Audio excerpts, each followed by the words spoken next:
Hello and welcome to GeoMind. In this video, we are going to solve the GSI 2024 paper 2, that is your geology and hydrogeology. Okay, this is going to be the part first, and in the second part, we will discuss the questions from 60 to 120. In the part first, we are going to discuss 1 to 60 questions. Okay, now the booklet series that I'm going to use is D.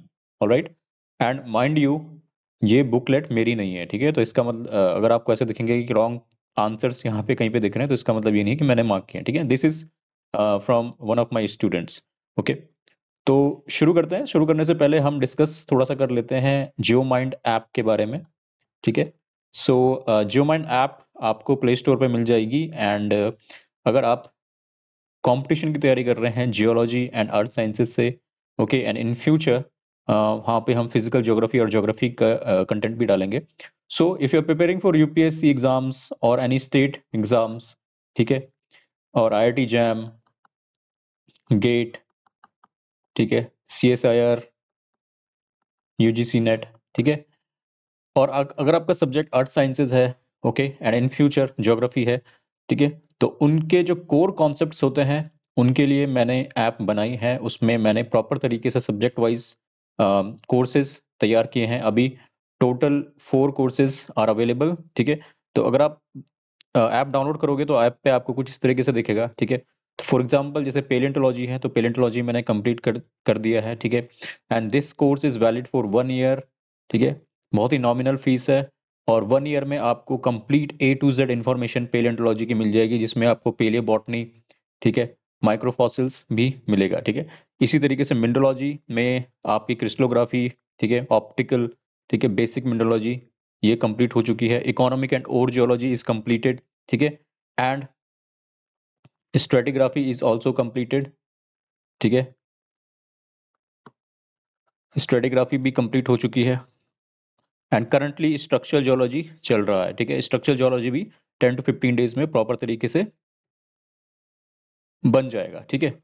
अब ये जो lectures आपके video lectures हैं इन courses में, these are available on your app, ठीक है, GeoMind app. Plus if you want to watch video lectures on large screen, ठीक है, तो पीसी और लैपटॉप में भी ये अवेलेबल है, ठीक है। अब मैं आपको बता देता हूँ कि हर एक कोर्स के अंदर क्या मिलेगा, ठीक है। सो लेट्स से पेलेंटोलॉजी है, तो पेलेंटोलॉजी के अंदर आपको कंटेंट मिलेगा, ठीक है। Okay, so for example, sorry, this is structural geology, this is palaeontology. So palaeontology के अंदर you will get first of all the previous year questions of palaeontology last 10 years के, ठीक है,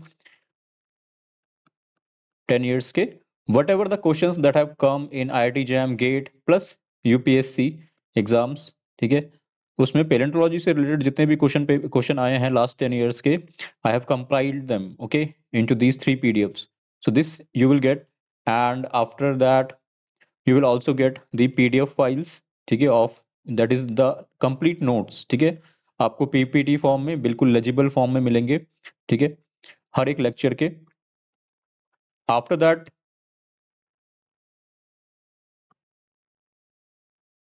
ठीक है, फिर ये वीडियो लेक्चर्स आपको देखने को मिलेंगे, जिसमें डिटेल्ड पेलेंटोलॉजी आपको मिल रही है, ठीक है, पेलियोबॉटनी, ठीक है, इनवर्टिब्रेट वर्टिब्रेट पेलेंटोलॉजी, ठीक है, इस तरीके से आपको मिलेगा, ठीक है। और ये वैलिड रहेगा फॉर 1 ईयर, ओके। इसमें मैंने जो टेक्स्ट बुक्स का यूज किया हुआ है, बेसिक इंपॉर्टेंट जो टेक्स्ट बुक्स है जिनसे क्वेश्चंस पूछे जाते हैं, ठीक है, वो यूज की हुई हैं, ठीक है। For example I will give you the example of the PDF lecture, okay. Let's say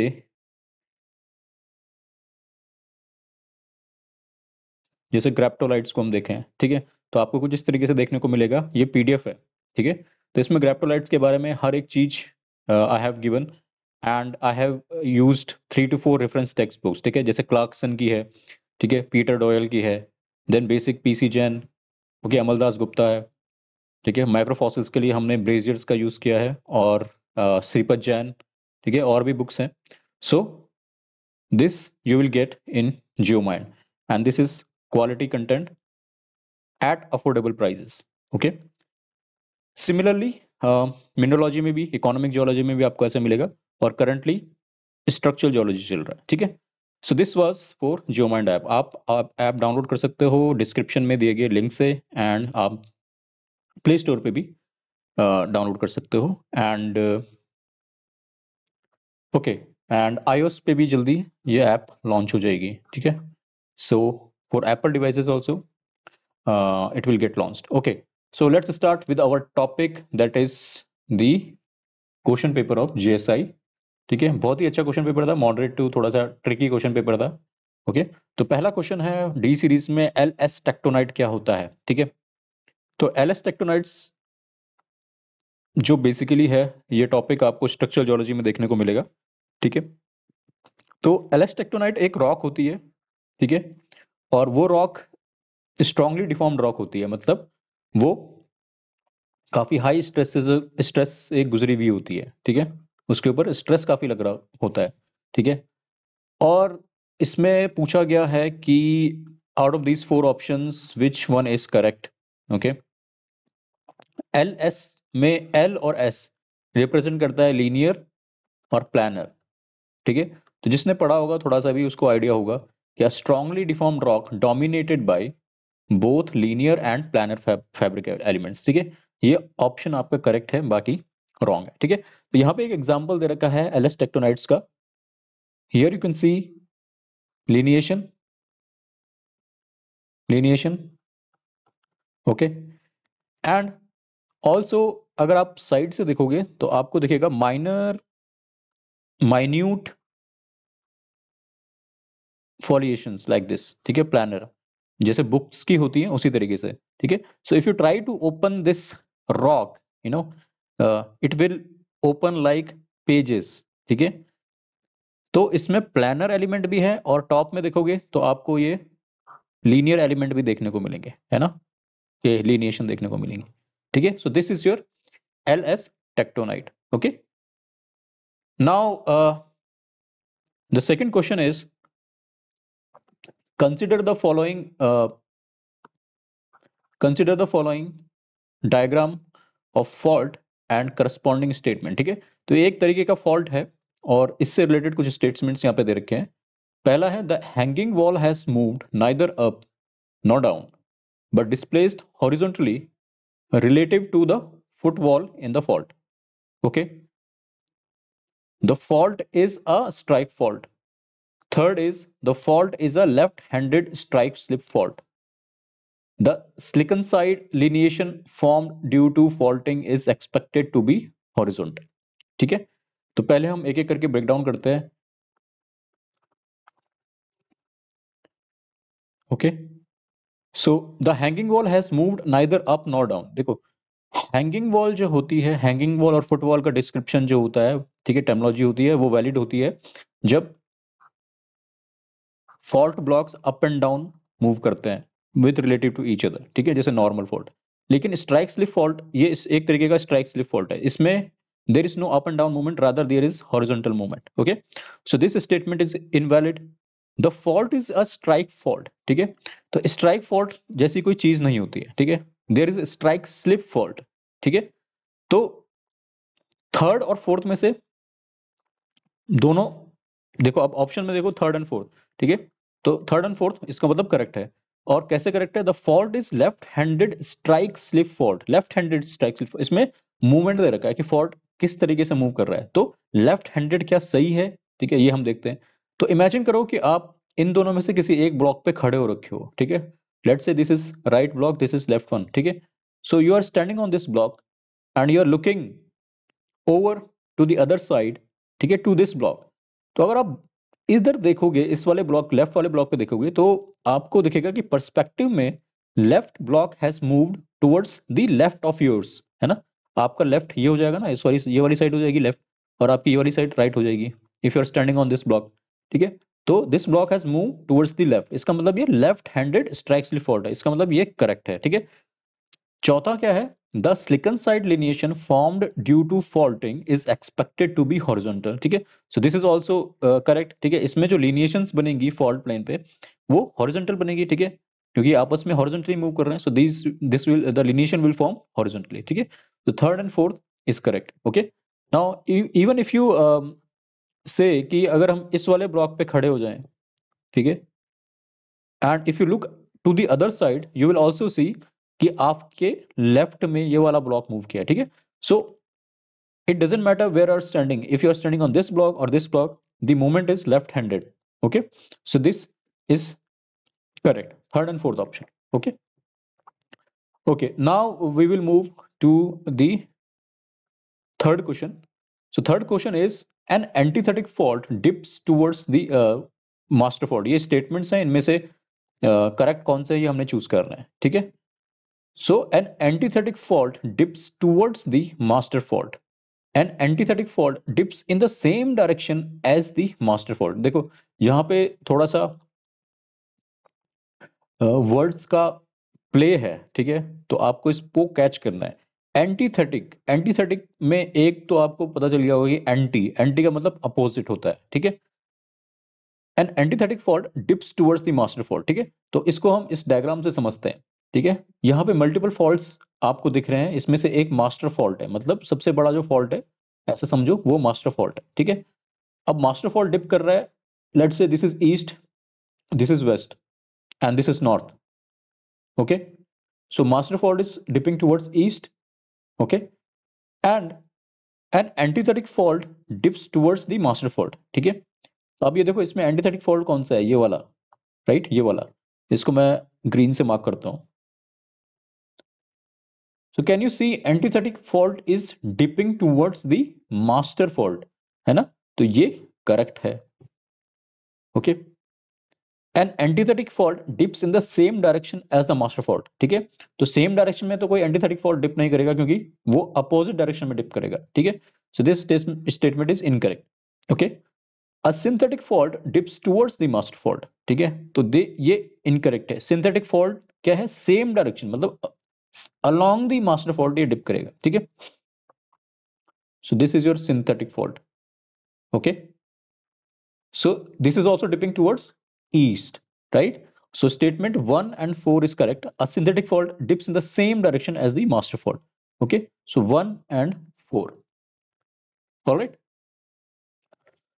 Okay, question number 4 is the angle of internal friction, which is phi of a rock, is 28 degree. Okay, according to the Coulomb failure criteria, the acute angle forming between two conjugate shear fracture planes formed in the rock should ideally be, ठीक है। तो let's say आपके पास एक rock है और उसमें हम कुछ स्ट्रेस लगाते हैं, वहां पे दो कॉन्जुगेट शेयर फ्रैक्चर प्लेन्स बन जाते हैं P1 एंड P2। वो पूछ रहा है कि जो एक्यूट एंगल है between the two conjugate shear planes वो कितना होगा अगर angle of internal friction is your 28 degrees, okay. So for ideal rock it is around 60 degree, ठीक है, क्योंकि आइडियल रॉक जो होती है वो लगभग उसमें angle of internal friction is 30 degree के आसपास होता है, ठीक है। तो इसको हम कैसे करेंगे, तो उसके लिए आपको समझना पड़ेगा कि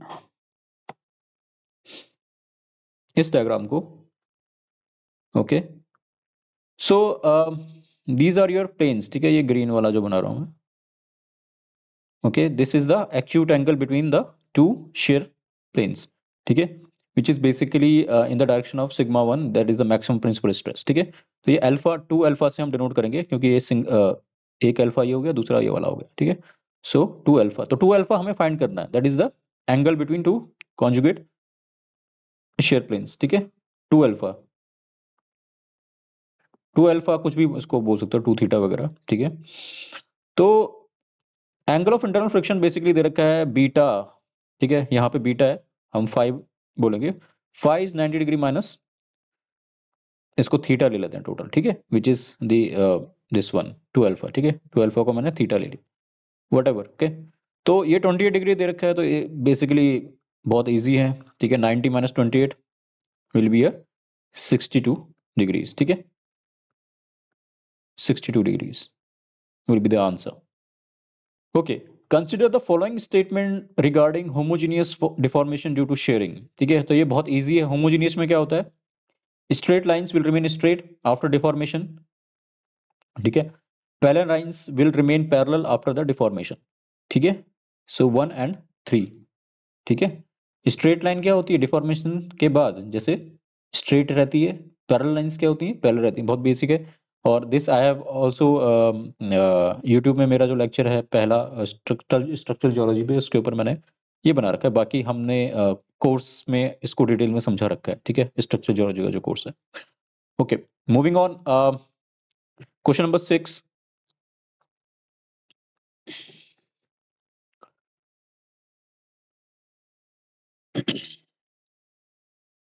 Question number 6 is again a structural geology question. A section of a mylonite on which the asymmetric shear strength indicators are best observed and analyzed is. ठीक है, वो कह रहा है हमारे पास एक रॉक है, माइलोनाइट रॉक होती है, जो कि बेसिकली डक्टाइल डिफॉर्मेशन दिखाती है. ठीक है, मतलब ये हाई प्रेशर हाई टेम्परेचर से गुजरी हुई होती है. Okay, and it contains these rounded porphyroclast. ऐसे कुछ रॉक होती है, उसमें राउंडेड प्रोफाइरोक्लास्ट होते हैं. Okay, and then there are basically it is foliated and lineated. ठीक है, तो इसमें कुछ shear strength indicators होते हैं. ओके, अब वो बता रहा है, वो पूछ रहा है कि ये shear strength indicators जो हैं इस asymmetric, वो कौन से सेक्शन में पाए जाएंगे इस रॉक के. ठीक है, तो बेसिकली दिस इज माइलोनाइट. ठीक है, ओके, तो parallel to the mylonitic foliation and perpendicular to the aggregate lineation, क्या ये करेक्ट है? नहीं. ठीक है, perpendicular to the mylonitic foliation and parallel to the aggregate lineation. So this option is correct. Okay, देखो जो asymmetric shear strength indicator जैसे आपका ये वाला, ठीक है, ये वाला माइका फिश ऑब्लिक, ठीक है, asymmetric folds, C type shear bands. ठीक है, तो ये प्रोफाइरोक्लास्ट होते हैं अलग अलग तरीके के. ठीक है, फाई सिग्मा, ये आप पढ़ोगे मेटामॉर्फिक में या स्ट्रक्चरल जियोलॉजी में. ठीक है, तो ये एसिमेट्रिक शेयर स्ट्रेंथ इंडिकेटर कौन से सेक्शन में आपको दिखेंगे? ठीक है, तो ये मिनरल स्ट्रेचिंग लिनिएशन ये इस रॉक में ये है, लेट्स से ईस्ट टू वेस्ट है.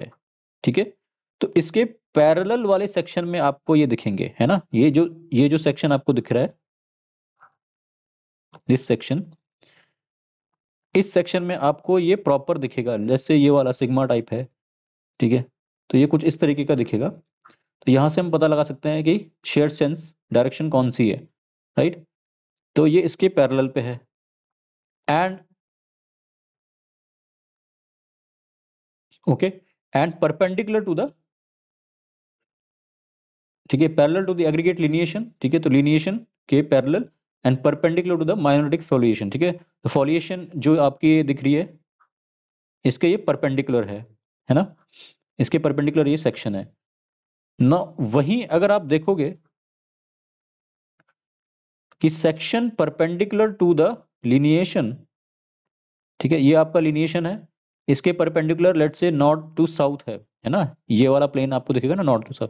तो इस नॉर्थ टू साउथ प्लेन में, ठीक है, इस सेक्शन में जो आपके एसिमेट्रिक शियर स्ट्रेंथ इंडिकेटर हैं वो सिमेट्रिक दिखेंगे. ठीक है, वो इस तरीके से दिखेंगे. तो इसमें तो आपको कुछ डायरेक्शन का सेंस पता ही नहीं चलेगा, है ना. तो आपको ऑब्जर्व करना है ये सेक्शन. ठीक है, इसको एक्सेट सेक्शन भी कहते हैं. Okay, I hope it is clear. All right. In a river valley, a dipping bed shows a straight linear outcrop across the river on the geological map. ठीक है, तो ये रूल ऑफ वी से question लिया गया है and बहुत easy है. ठीक है, वो कह रहा है कि एक स्ट्रेट लीनियर आउटक्रॉप है रिवर के अक्रॉस. ठीक है, so let's say this is your valley और इसमें रिवर जा रही है ये इस तरीके से. ठीक है, रिवर के अक्रॉस, अक्रॉस मतलब कट कर रहा है. रिवर के अक्रॉस जो आपको बेड दिख रहा है वो स्ट्रेट और लीनियर है. ओके, तो वो स्ट्रेट और लीनियर तब होगा जब वो बेड 90 डिग्री यानी कि वर्टिकली डिप कर रहा होगा.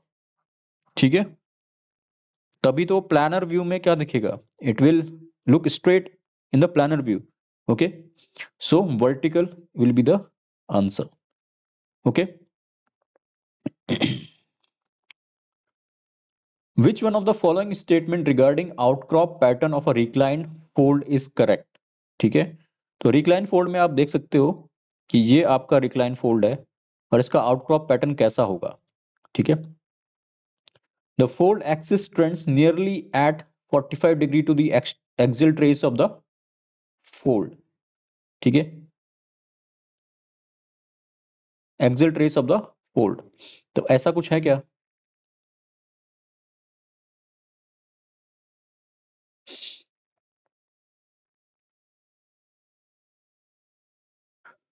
ऐसा तो नहीं है कुछ, है ना, क्योंकि आपको आउटक्रॉप पैटर्न में कुछ इस तरीके से दिखेगा.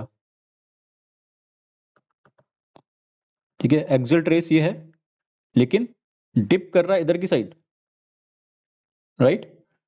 Let's say this is east, this is west, north and south. ठीक है, तो एक्सियल जो एक्सिस है, फोल्ड एक्सिस है, वो तो ऐसे डिप कर रहा है ना इधर की तरफ. ट्रेस आपको ये मिलेगा एक्सियल प्लेन का, राइट. ठीक है, एक्सियल ट्रेस ये मिलेगा ना. Okay, so it will be 90 degree to the axial trace, है ना, मतलब ये आपका नॉर्थ हो गया, ये साउथ हो गया, ये ईस्ट की तरफ डिप कर रहा है, तो दिस विल बी ईस्ट. तो axial trace will be 90 degree. The fold axis trend nearly at the right angle to the axial trace of the fold. This will be correct. Okay. I shaped geometry हो नहीं सकती. Okay. Fold axis plunge towards the concave side of the fold outcrop. नहीं है. Concave side कहाँ की तरफ? Concave side की तरफ कैसे करेगा? ठीक है. Concave side तो ये होगी ना. This is concave side. मतलब इधर की तरफ ट्रेंड कर रहा है, तो ये this is absurd, right? This is the correct option. Okay. Moving on. Number 9. A limestone bed strikes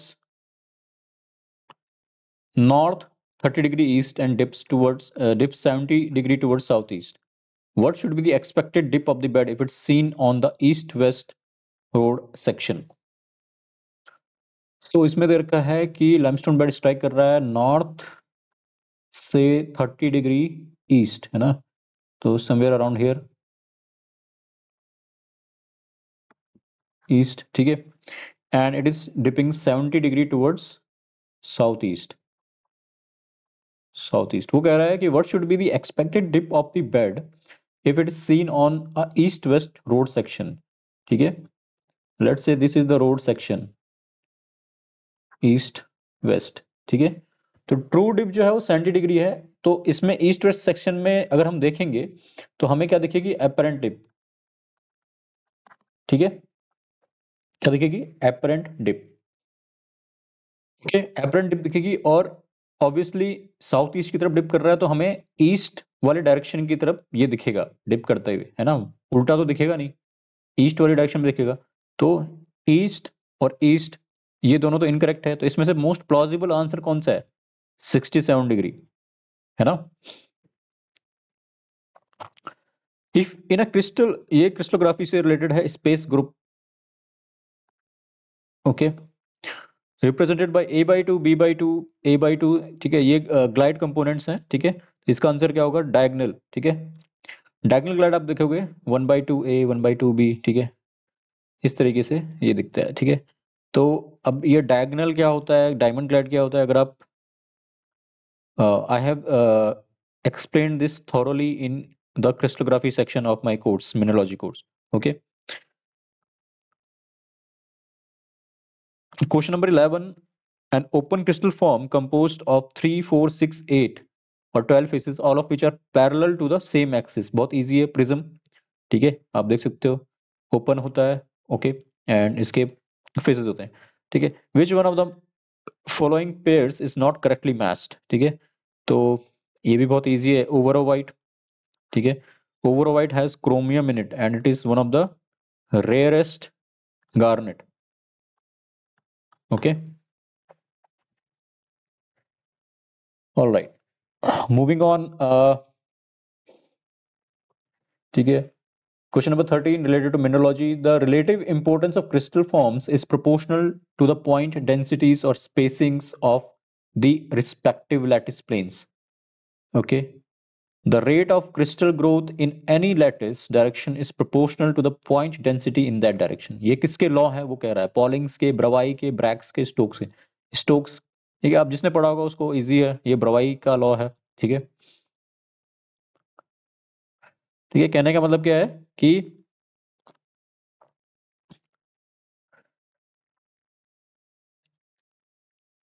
the most common जो क्रिस्टल फेस होगा, ठीक है, वो होगा जो सबसे ज्यादा जो नोड्स हैं, ठीक है, इन द लैटिस, ठीक है, एटॉमिक पॉइंट्स जो है लैटिस के, उनको क्रॉस करेगा। ठीक है, ठीक है, तो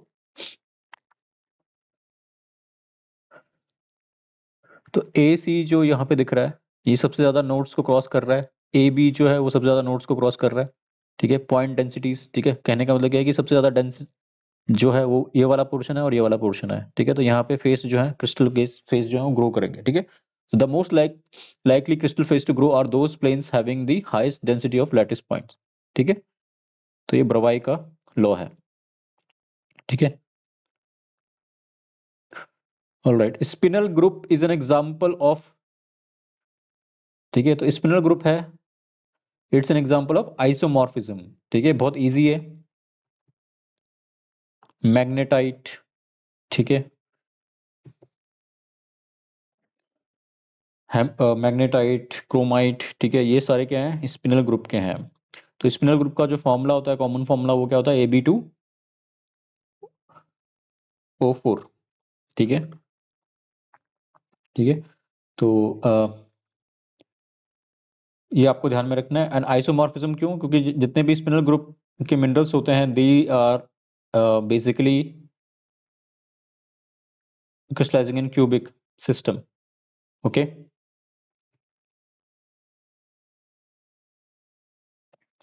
okay, question number 15.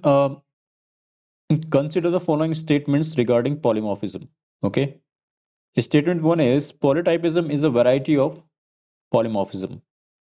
Statement 2 is it involves stacking of identical layers in different sequences within a structure which have same unit cell lengths in 2 dimensions but commonly have different cell length in third dimension. ठीक है, which is essentially perpendicular to the layers. ठीक है, तो इसमें अगर आपने पॉलीटाइपिज्म पढ़ा है तो बहुत इजी है। ठीक है, both statement 1 and statement 2 are true. The statement 2 is the correct explanation of statement 1. ठीक है, तो पॉलीटाइपिज्म बेसिकली क्या होता है, एक तरीके का पॉलीमॉर्फिज्म होता है। ठीक है, so here in is an example of polytypism in mica. ठीक है, जिसमें ऑक्टाहेड्रल टेट्राहेड्रल लेयर्स हैं। ठीक है, आइडेंटिकल लेयर्स जो होती हैं, अगर उनको हम एक के ऊपर एक स्टैक करते जाएं, ठीक है, तो लॉन्ग रेंज ऑर्डर में इनके जो क्रिस्टल स्ट्रक्चर है उनमें थोड़ा सा डिफरेंस आएगा। ठीक है, फॉर एग्जांपल जो नीचे की लेयर है, ठीक है, it is leaning let's say towards east, this is leaning towards, this is west. ठीक है, तो जो दूसरी वाली लेयर है, सेकंड लेयर, अगर वो भी सेम डायरेक्शन में लीन कर रही है, ठीक है, थर्ड वाली भी सेम डायरेक्शन में लीन कर रही है। ठीक है, तो ऐसे अगर हम इसे स्टैक करते जाएं तो इसका स्ट्रक्चर थोड़ा सा डिफरेंट हो जाएगा। इसी तरीके से अगर स्टैकिंग पैटर्न इसमें देखा जाए, ठीक है, तो ये अपोजिट डायरेक्शन में स्टैक कर रहे हैं। ठीक है, this is leaning toward this leaning towards this. ठीक है, ये इस तरफ, ये इस तरफ है। ठीक है, सो दिस इज कॉल्ड पॉलीटाइपिज्म। ठीक है, तो इसको अगर आप डिटेल में पढ़ोगे तो आपको थोड़ा और समझ में आ जाएगा। ठीक है, अगर मैं यहाँ पे पढ़ाऊंगा तो थोड़ा सा video is gonna be lengthy. Okay, so 4 तरीके के पॉलीमॉर्फिज्म होते हैं, reconstructive, displacive, order disorder and polytypism. ठीक है, polymorphs have different mineral names obviously. Okay, different structure होंगे तो डिफरेंट मिनरल नेम्स होंगे, whereas polytypes are structural varieties of the same mineral. ठीक है, okay, basically short range order में अगर आपको क्रिस्टल स्ट्रक्चर में डिफरेंस देखने को मिल रहा है तो वो पॉलीमॉर्फ हो गया। लॉन्ग रेंज ऑर्डर में देखने को मिलेगा तो पॉलीटाइप्स हो गया, ठीक है। तो पॉलीटाइप्स क्या होते हैं, मिनरल्स, सेम मिनरल्स के पॉलीटाइप्स होते हैं और उनका नाम चेंज नहीं होता है, ठीक है। जैसे माइका के अंदर बहुत सारे पॉलीटाइप्स होंगे but they will be called mica. और पॉलीमॉर्फिज्म तो आपको पता ही है, अपोजिट ऑफ आइसोमॉर्फिज्म, ठीक है। और आइसोमॉर्फिज्म से क्वेश्चन आया है स्पिनल ग्रुप वाला।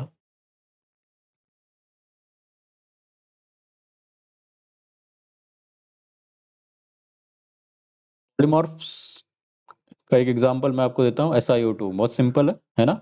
फॉर्मूला सेम रहता है लेकिन क्योंकि स्ट्रक्चर डिफरेंट है, क्रिस्टल स्ट्रक्चर, तो उनके नाम कॉइसाइट, ठीक है। कॉइसाइट हो गया, क्वार्ट्ज हो गया, स्टिशोवाइट हो गया, क्रिस्टलोब्लाइट हो गया, ठीक है।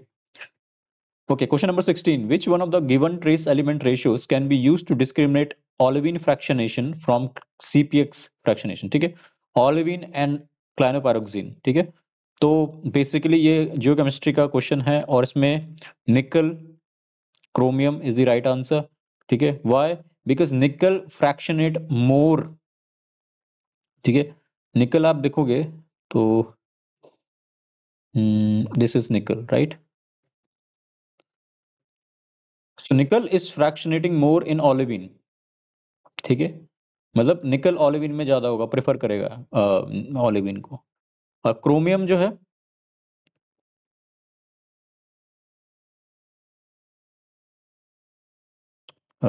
दिस इज क्रोमियम, ठीक है। तो क्रोमियम जो है वो क्लाइनोपैरेक्सिन में फ्रैक्शनेट करता है ज्यादा, ठीक है। तो इनके रेशियो से हमें डिफरेंस पता चल जाएगा, ठीक है। We can discriminate between olivine fractionation and CPX fractionation, ठीक है। Okay, consider the following diagram related to Rayleigh fractionation showing enrichment depletion of trace elements in crystallizing magma, ठीक है। तो इसमें बेसिकली देखो ये फ्रैक्शनेशन ऑफ मैग्मा दे रखा है, तो पार्शियल मेल्टिंग दे रखी है बेसिकली, ठीक है। तो अगर जो केमिस्ट्री आपने पढ़ी है तो आपको पता होगा जो हाईली इनकॉम्पेटिबल एलिमेंट्स होते हैं, ठीक है, they are greatly concentrated in initial small fraction of melt produced by partial melting. मतलब वो मेल्ट में, जैसे रॉक रहती है, रॉक हल्की सी मेल्ट हुई, ठीक है, तो वो मेल्ट में चले जाएंगे, ठीक है, इनकॉम्पेटिबल एलिमेंट्स, ठीक है। सो 1 और 2, ठीक है, थोड़ा सा फ्रैक्शनेशन हुआ तो वो हाईली इनकॉम्पेटिबल हो जाएंगे, ठीक है। सो एलिमेंट 1 और 2 are incompatible while element 4 is compatible, okay.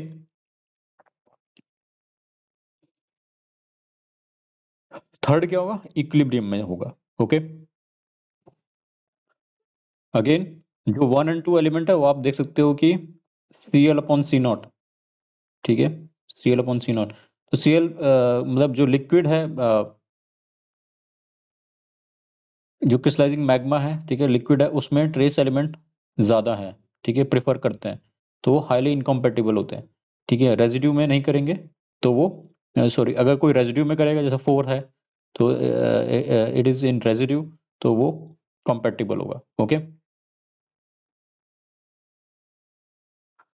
Moving on, which one of the following is not a potassic group of rock, ठीक है।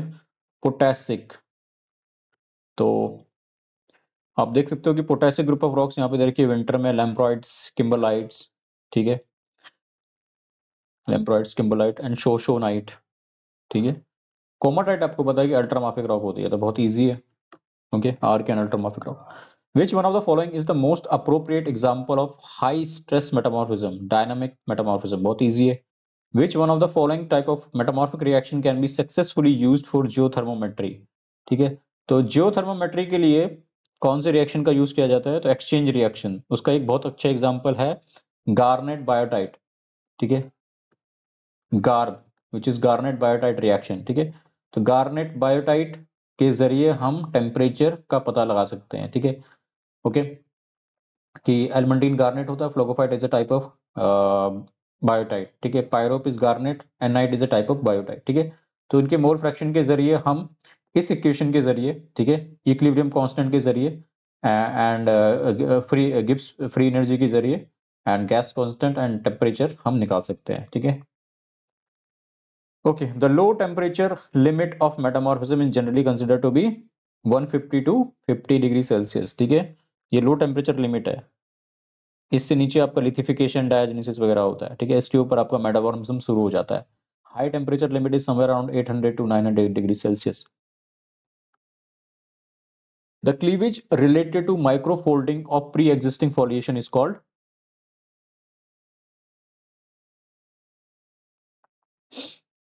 ग्रेनुलेशन क्लीवेज, ठीक है। माइक्रोफोल्ड, जैसे ओरिजिनल स्लेटी क्लीवेज था, ठीक है, इसके ऊपर स्ट्रेस लगा, माइक्रोफोल्डिंग हुई, ठीक है। तो ऑलरेडी जो क्लीवेज था, ठीक है, उसका माइक्रोफोल्डिंग हुई, तो ये ग्रेनुलेशन क्लीवेज में हो गया। ओके, तो प्री एग्जिस्टिंग फॉलिएशन, माइक्रोफोल्डिंग हुई, ग्रेनुलेशन क्लीवेज इसको हम बोलते हैं, ठीक है। In metamorphic rock, when solution transfer dissolve a matrix mineral from high stress areas and reprecipitate it in low stress areas adjacent to the porphyroblast, ठीक है। तो ये आपका porphyroblast है, और जब हाई स्ट्रेस आपका एरियाज रहते हैं, वहां पे जो मैट्रिक्स होता है, ठीक है, जिसमें ग्लास, छोटे मोटे मिनरल्स आते हैं, वो फ्लो करते हैं, ठीक है। तो वो ये जो लार्ज मिनरल होता है, रेजिस्टेंट मिनरल होता है प्रोफायरोब्लास्ट, ठीक है, इसके आसपास लो प्रेशर एरिया रहता है, ठीक है। तो इस लो प्रेशर एरिया में ये कुछ जो मैट्रिक्स है वो जमा हो जाता है, ठीक है। तो इसको हम बोलते हैं प्रेशर शैडो जोन्स, ठीक है, प्रेशर शैडो जोन्स, ठीक है। इसका एक बड़ा एग्जांपल मैं आपको बताऊंगा, एनालॉजी है, जैसे केदारनाथ फ्लड आई, तो केदारनाथ में आपने देखा होगा टेम्पल है, टेम्पल के ठीक पीछे एक बड़ा सा बोल्डर है जो कि भीमशिला कहलाता है ना। अगर आप टॉप से देखोगे, तो जब केदारनाथ फ्लड आई थी 2013 में, तो फ्लड जो थी हाई प्रेशर एरिया से आ रही थी, ठीक है। एंड जो टेम्पल था, टेम्पल ठीक इसके पीछे था, तो वहां पे वो जमा नहीं हुआ, मतलब जो फ्लड था इसके अराउंड हुई, ठीक है। तो इसी तरीके से काम करता है ये porphyroblast. Okay, flood basically went around the temple and the temple was secured by this huge boulder, ठीक है। Okay, a type of granoblastic texture found in fine grained rock in the contact aureole of an intrusion is called, ठीक है। तो हॉर्नप्लेस इसका answer है, बहुत simple है, ठीक है। कॉन्टैक्ट मतलब कि आपकी कंट्री रॉक के पास में कोई इंट्रूजन हुआ है, हाई टेम्परेचर इंट्रूजन, ठीक है। तो कॉन्टैक्ट मेटामॉर्फिज्म की प्रोसेस के कारण वहां पे जो टेक्सचर बनता है, ठीक है, हॉर्नफेल्सिक टेक्सचर उसको हम बोलते हैं। Porphyroblast which grow over randomly oriented grains in matrix prior to the development of foliation, ठीक है। तो प्री टेक्टोनिक पोरफायरोब्लास्ट इसको हम कहते हैं, okay.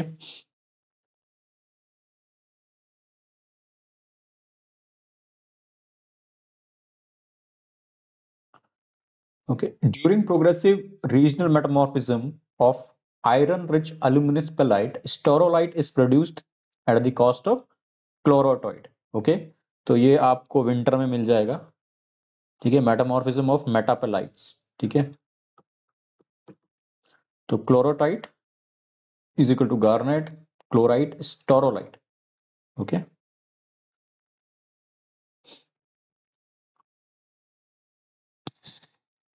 The stable mineral assemblage hornblende plus plagioclase, ठीक है। तो इजी है, एम्फीबोलाइट, ठीक है, amphibolite, hornblende plus plagioclase. A low in low PT type of prograde metamorphism, which one of the following is most appropriate, ठीक है। तो low temperature pressure में क्या बनेगा, एंडालुसाइड इज कन्वर्टेड टू सिल्मनाइट, ठीक है। लो टेम्परेचर प्रेशर पे एंडालुसाइड विल बी कन्वर्टेड टू सिल्मनाइट, ठीक है। देखो ये तो हो नहीं सकता, सिल्मनाइट इज कन्वर्टेड टू एंडालुसाइड, उल्टा तो हो नहीं सकता, ठीक है, रिट्रोग्रेड हो जाएगा। काइनाइट इज कन्वर्टेड टू सिल्मनाइट, काइनाइट क्या है, हाई प्रेशर है।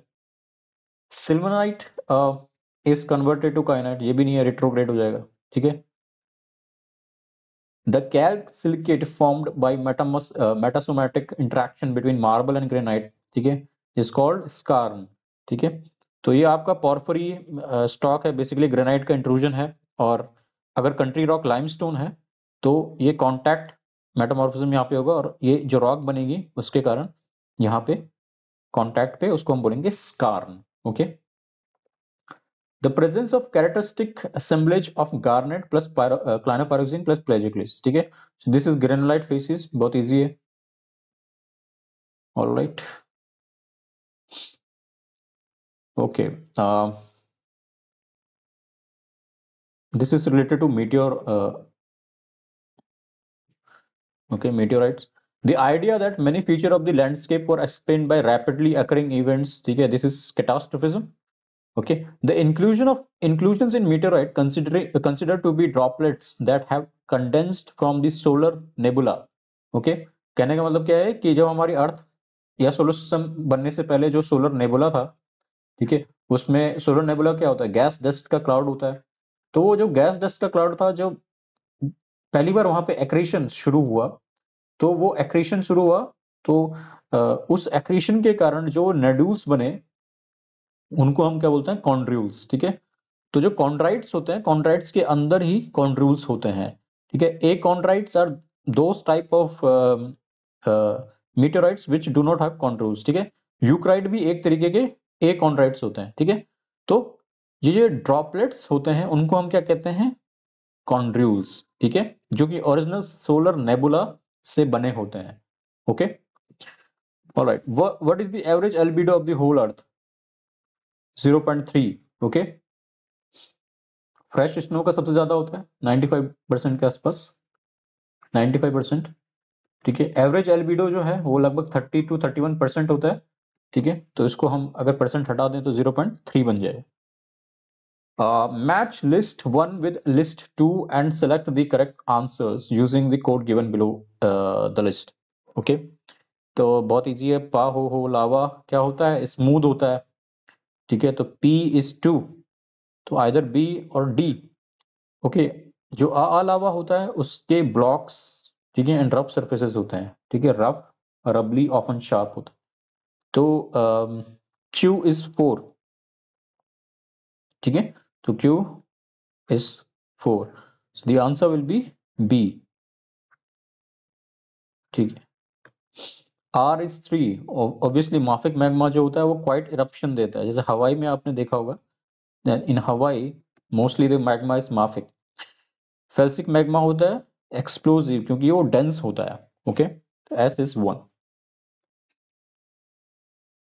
okay. Moving on, in some cases the sediments on the downgoing plate, in some cases the sediment on the downgoing plate are added to the accretionary prism when the basal thrust of the prism propagates into the downgoing sediments, forming a duplex structure and adding the sediment to the bottom of the accretionary prism. This process is called, ठीक है। तो subduction में क्या होता है, subduction जब होता है तो obviously one plate is subducting, one plate is obducting, ठीक है। तो जो सबडक्शन प्लेट होती है, ठीक है, उसके इस वाले रीजन में आपका एक एक्रीशनरी वेज बनता है, ठीक है। अब होता क्या है कि एक्रीशनरी वेज जब बनता है तो उसको अगर मैं जूम करूं एक्रीशनरी वेज को, ठीक है, तो ये कुछ इस तरीके का रहता है, obviously it's in very large scale, ठीक है। तो जब एक्रीशनरी वेज,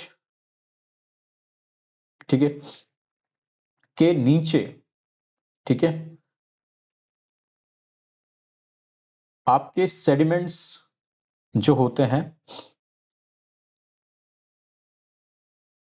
अकुमुलेट होते हैं, ओके, एंड ये डुप्लेक्स टाइप का स्ट्रक्चर बनाते हैं, ओके। और ये सेडिमेंट्स किसके हैं, ये डाउन गोइंग प्लेट है, ठीक है ना, सबडक्टिंग प्लेट है ये जो आपकी ग्रीन वाली है, ठीक है। तो इसके जो सेडिमेंट्स होंगे वो नीचे आपके एक्रेशनरी प्रिज्म में जुड़ेंगे और ये डुप्लेक्स टाइप का स्ट्रक्चर बनाएंगे। अब ये डुप्लेक्स क्या होता है, अभी आप समझ लो कि ऐसे ये स्ट्रक्चर जो आपके बन रहे हैं, ठीक है, ये डुप्लेक्स कहलाते हैं, ठीक है। तो इसको हम बोलते हैं अंडर प्लेटिंग एंड डुप्लेक्सिंग, ठीक है। अभी मैं इसको ज्यादा डिटेल में नहीं समझाऊंगा क्योंकि बहुत लंबी वीडियो हो जाएगी, ठीक है। इसका आंसर है under plating. Okay, under plating अलग अलग तरीके की होती है, एक मैग्मा अंडर प्लेटिंग भी होती है, ओके, और एक ये वाली अंडर प्लेटिंग होती है जिसमें एक्टिशनरी वेज के नीचे आपका ड्यूप्लेक्स बनता है, ओके, एंड जो सबडक्टिंग प्लेट के सेगमेंट्स हैं वो अटैच होते रहते हैं यहाँ पे, okay. Okay, widespread asymmetrical bulges along the continent edges that fall directly into the sea with steeper slope towards the coast are called, तो ये इसका आंसर है ग्रेट एस्कार्पमेंट, ठीक है। Glacial drift represent all types of glacier transported sediments, ठीक है। Okay, in a delta, the thick layer consisting of coarse particle that drop soon after entering the water body is called,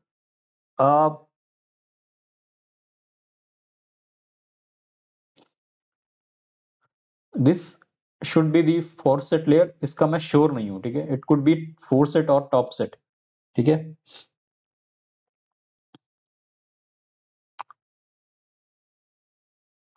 okay, which one of the following is not correctly matched. देखो Mississippi river है river dominated delta, ठीक है। गैंज, ये correct है। Ganges Brahmaputra delta जो है वो river dominated नहीं है, वो क्या है, टाइड डोमिनेटेड है, ठीक है। तो इसकी मॉर्फोलॉजी कुछ इस तरीके से आपको दिख रही है, this is Ganges, okay, so this is tied dominated, so this one is not correctly match, इसका मतलब ये सही है, ठीक है। बाकी सारे करेक्ट है। ओके, अ नियरली हॉरिजॉन्टल और landward sloping bench develop due to, बहुत इजी है, इट इज बर्म, ओके, ये बर्म दिख रहा है आपको, berm. Kaolinite is generally weathering product of, ठीक है, फेल्डस्पार, ये इजी है, इसको मैं समझाऊंगा नहीं, ठीक है। Consider the following statement regarding soil formation, okay. Similar soil can develop from different parent material. Time is not an important component. Climate is more important than other factors in the formation of soil, ठीक है। तो इसमें से बोल रहा है कि कौन से करेक्ट हैं। देखो 1 और 3 करेक्ट हैं, ठीक है, क्योंकि टाइम भी तो एक इंपॉर्टेंट कंपोनेंट है ना, right.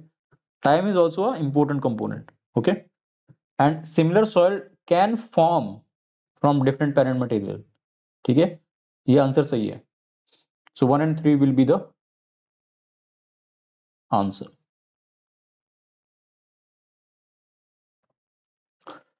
Okay, moving on, Poisson's ratio क्या है?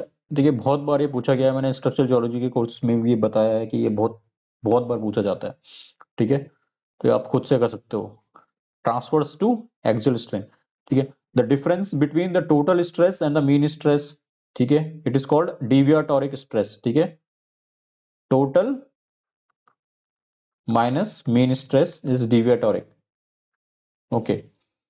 Now this was pretty good question. Consider the following geological section of a folded terrain and the corresponding statements, ठीक है। तो यहाँ पे इंडेक्स दे रखा है, वो कह रहा है the rock sequence contain a disconformity, क्या रॉक सीक्वेंस डिसकन्फॉर्मिटी कंटेन कर रही है। तो आप देखो कि हमारे पास है एस जो कि कैम्ब्रियन एज का है, शेल हमारी, और there is M that is of Miocene age, ठीक है। तो एस और एम, तो एस एम के बीच obviously there is a unconformity, but क्योंकि हम इसको, क्योंकि दोनों क्या है, सेडिमेंट्री है ना, and there is no sign of erosion और एनीथिंग, तो हम इनको इसको डायरेक्टली डिसाइफर नहीं कर सकते, है ना।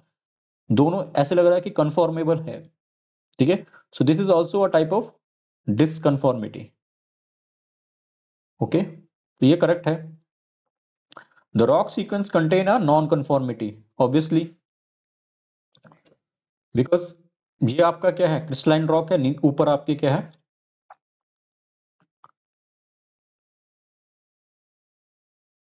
ऊपर आपका क्या है, सेडिमेंट्री रॉक्स हैं, ठीक है। तो ये नॉन कन्फॉर्मिटी होगी, ये भी सही है। Unconformity formed prior to folding, yes.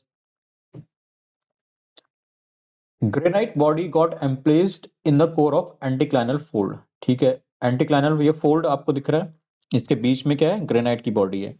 So all are correct, 1 2 3 and 4.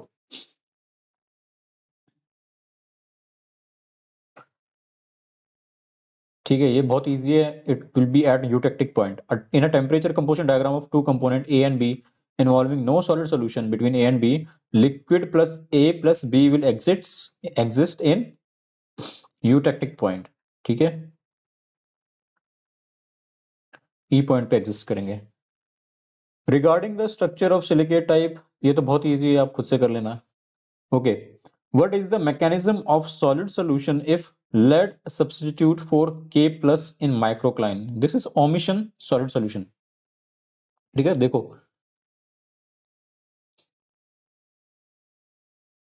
जब lead substitute करेगा, ठीक है, पोटेशियम को, तो there will be a vacancy left. ठीक है, because of the charge difference between lead and potassium, तो vacancy left हो जाएगी. ठीक है, ओके, और इसी को हम क्या कहते हैं, ओमिशन. ठीक है, okay, such a substitution will leave some sites empty which are filled in the end member.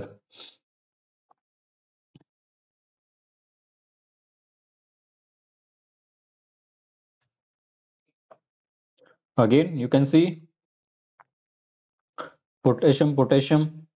ठीक है, अब पोटेशियम की जगह एक जगह क्या क्या आ गया, लेड आ गया, Pb2+ आ गया. ठीक है, तो दो पोटेशियम की जगह एक Pb2+ आ गया, तो एक पोटेशियम की जगह इसने खाली कर दी, है ना, सिंपल है. मोंटिसलाइट इज अ सीए बियरिंग ऑलिवीन. ठीक है ना, फॉरेस्टाइट फाइलाइट क्या होते हैं हमारे, ऑलिवीन होते हैं. Okay, which one of the following statement is not correct? Is not correct. देखो कोमाटाइट में क्या होता है ना, कोमाटाइट इज हाई मैग्नीशियम. ठीक है, तो डी इज नॉट करेक्ट. ठीक है, komatiite is defined as high magnesium volcanic rock. मतलब इसमें जो ऑलिवीन होगा वो फॉरेस्ट्राइट की तरफ ज्यादा होगा. ठीक है,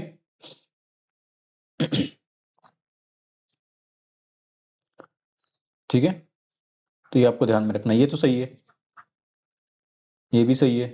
ठीक है, डाइऑक्साइड से ये पोर क्लीवेज रहता है, डाइऑक्साइड.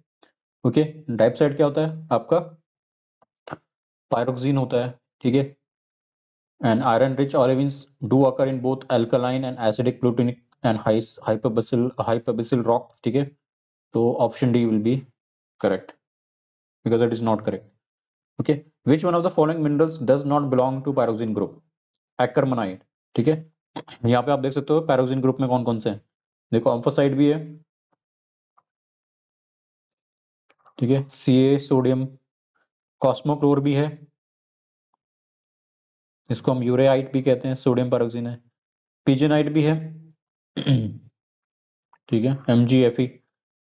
ठीक है, acromite is the answer. Okay, which one of the following statement in relation to CO2 with silicate melt is correct? देखो जो सिलिकेट होता है ना, वो obviously lower solubility with high polymerization. ठीक है, मतलब CO2 लेस सॉल्युबल होगा उन सिलिकेट मेल्ट्स में जिन सिलिकेट मेल्ट्स की पॉलीमराइजेशन हाई होगी. मतलब ये कि जो SI O4 टेट्राहेड्रा है वो कितना ज्यादा लिंक अपना बढ़ा रहा है और टेट्राहेड्रा से with the help of oxygen. ठीक है, तो ऑब्वियसली उसको हम बोलते हैं पॉलीमराइजेशन. तो जितना ज्यादा डेंस नेटवर्क होगा उतना लोअर सॉल्युबिलिटी होगी CO2 की. ठीक है, सो यहाँ पे जैसे लिखा है this is from winter, CO2 does not dissolve appreciably in melts, particularly high polymerized silicic melt. ठीक है, ओके, ठीक है, I hope it is clear. The best known synthetic analogue of mantle composition is, ठीक है, तो वो है पायरोलाइट. ठीक है,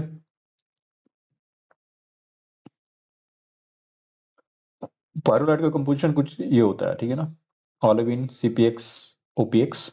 सबसे ज्यादा ओलेविन होता है 50 to 60%, then there is OPX, then there is CPX.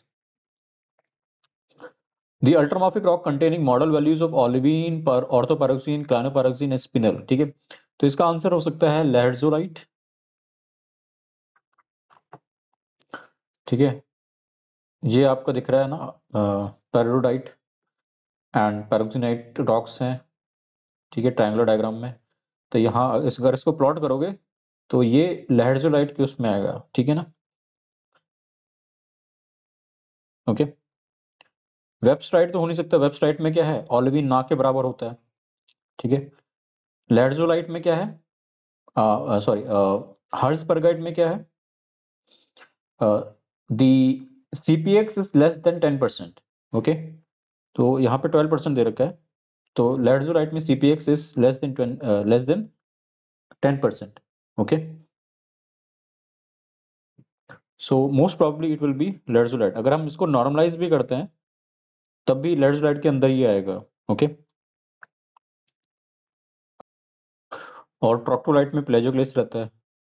Okay, alright. The stocks and batholiths are primarily distinguished on the basis of areal extent. ठीक है ना, बैथोलिथ का जो एरिया होता है वो काफी बड़ा होता है, हंड्रेड्स ऑफ किमी स्क्वायर्स.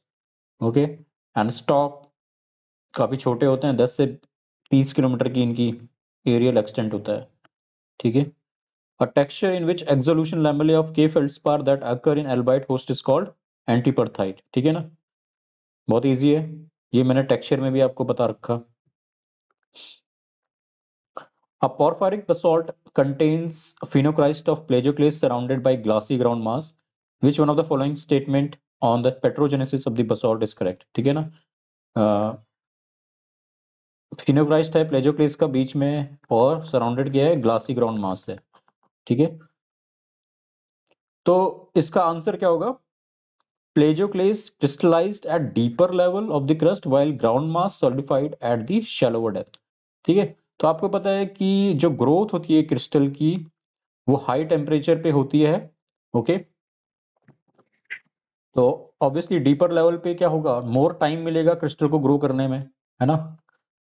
एंड इसका जो मैकेनिज्म है टेक्सचर का, वो मैंने इग्नियस पेट्रोलॉजी की जो मेरी वीडियोस हैं यूट्यूब में, you can watch them there. Okay, and जो टेक्सचर की वीडियो है उसमें मैंने डिटेल में समझा रखा है कि किस तरीके से टेक्सचर को डिफरेंट फैक्टर्स कंट्रोल करते हैं. ओके, तो डीपर लेवल पे आपका क्रिस्टल अच्छे से ग्रो करेगा. शैलोवर, जैसे जैसे हम शैलोवर डेप्थ पे जाते जाएंगे, जो ग्लास है मतलब आपका न्यूक्लिएशन ज्यादा होगा लेकिन क्रिस्टल की ग्रोथ नहीं होगी. ठीक है, लो टेम्परेचर पे. Okay, this is correct. Consider the following phase diagram.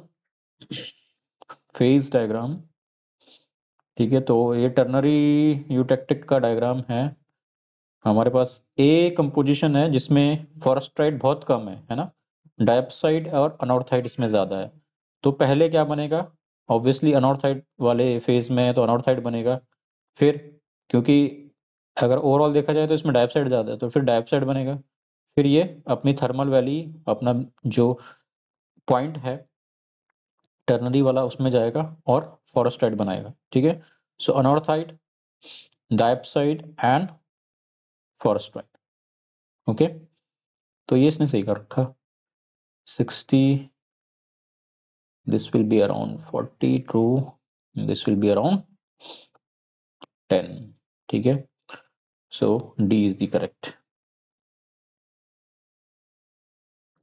Bowen's reaction series, olive pits are bitter. ठीक है, बहुत easy है, D.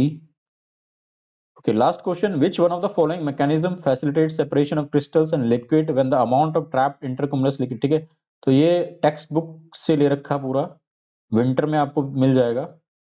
ओके, तो इसका क्या है, फिल्टर प्रेसिंग।